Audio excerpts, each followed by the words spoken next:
Okay, tutorial 5 question 2. A trader buys call option with strike £30, a put option with a strike of £25. Both options same maturity. That makes things nice and simple. The timings all match up. We've got some costs, £2 and £3 respectively. Draw a diagram showing basically the profits for the trader under all those scenarios. Okay, so let's extract some of this information. I can see some of the costs here. Let's deal with those first. So we have the cost of the call today, £2. The cost of the put is £3. These are rights to buy and sell respectively. Okay, we've got the call option is 30 with strike price of 30.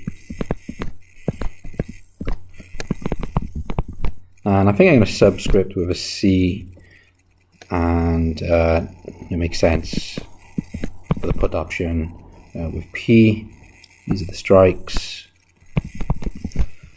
Okay, so we want the total profit.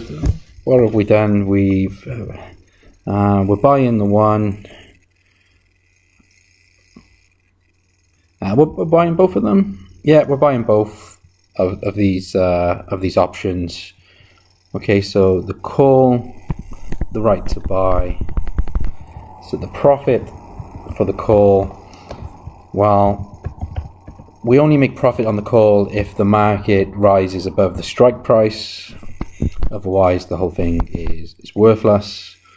So the position would be the share price, take away the strike with a little plus on it, which means if it's negative, just ignore it, set it to 0. That's the position on the portfolio, and then the cost is £2. Maybe call this profit C. And profit on the put, this is the right to sell.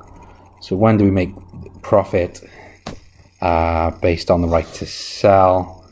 Well, standard equation is the strike, take away the share price at maturity. If it's positive, else 0, which basically means that the option is worthless. You just don't exercise it, and we subtract the cost of that financial derivative.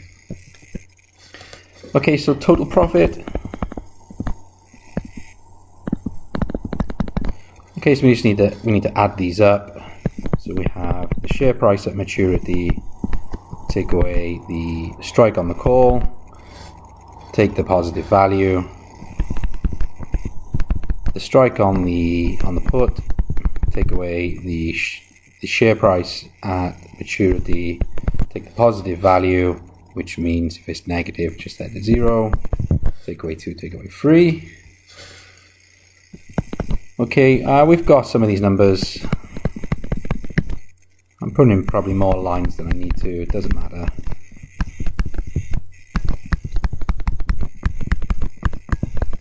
Okay, that's the profit. It's not exactly user friendly at the moment.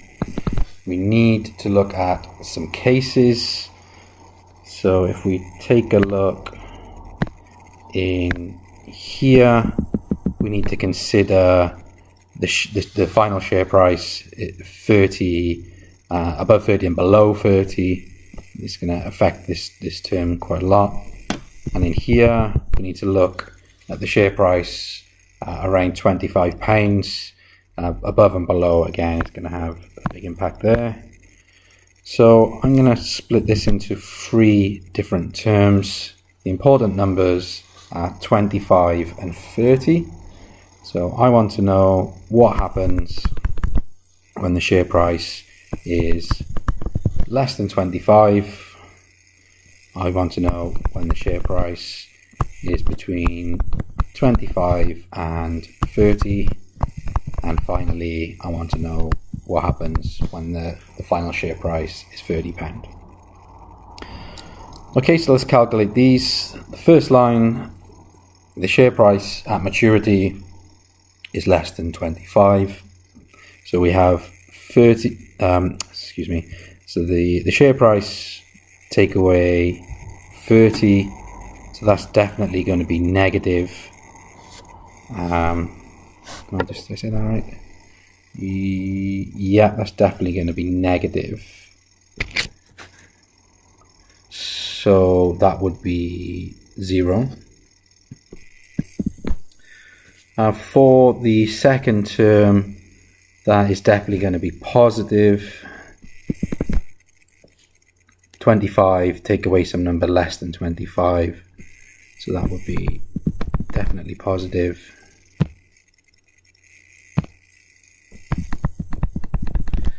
And take off 5. The middle term, right, so now the share price is between 25 and 30. So if we take off 30, it's either going to be negative or 0.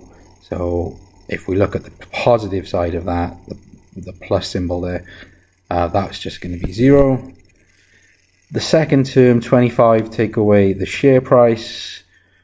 Again, that is going to be, yeah, same issue. It's going to be negative or 0. And the final term, take away 5. So the final line, if the share price is above 30, then ST take away 30 is definitely positive.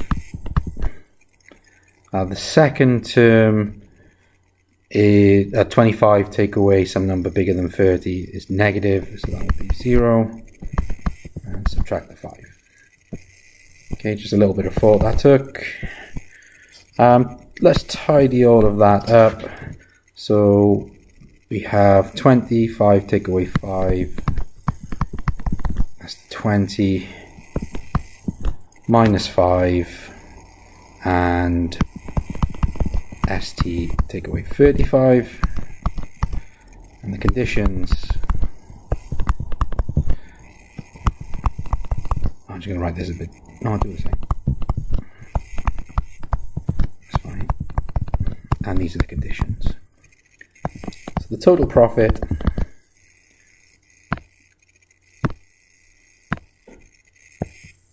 well, there's 3 conditions, and for each of those conditions you can see them very clear inside that blue box.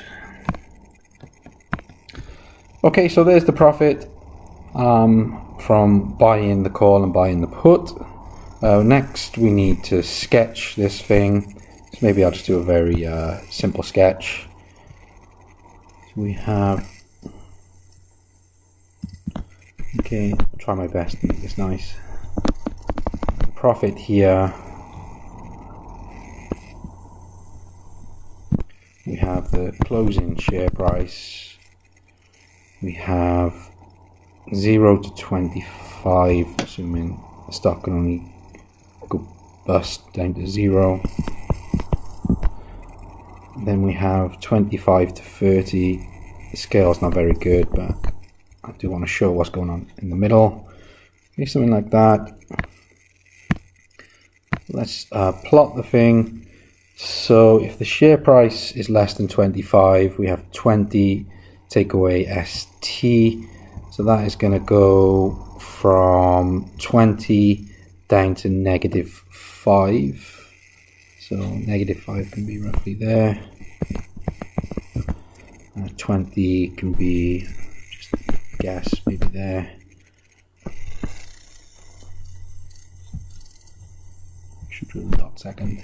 There we go. That's meant to be a straight line. Between 25 and 30, the profit is negative 5. It's a loss of 5. And finally, we have, for the share price bigger than 30, ST take away 35. So this has gradient 1, and the falling line from 0 to 25 has a negative 1. So roughly the same steepness, but in the opposite direction. I would say something like that. Okay, yeah, I'm relatively happy with that. This is the profit line, or lines, I should say. Okay, and that completes this question.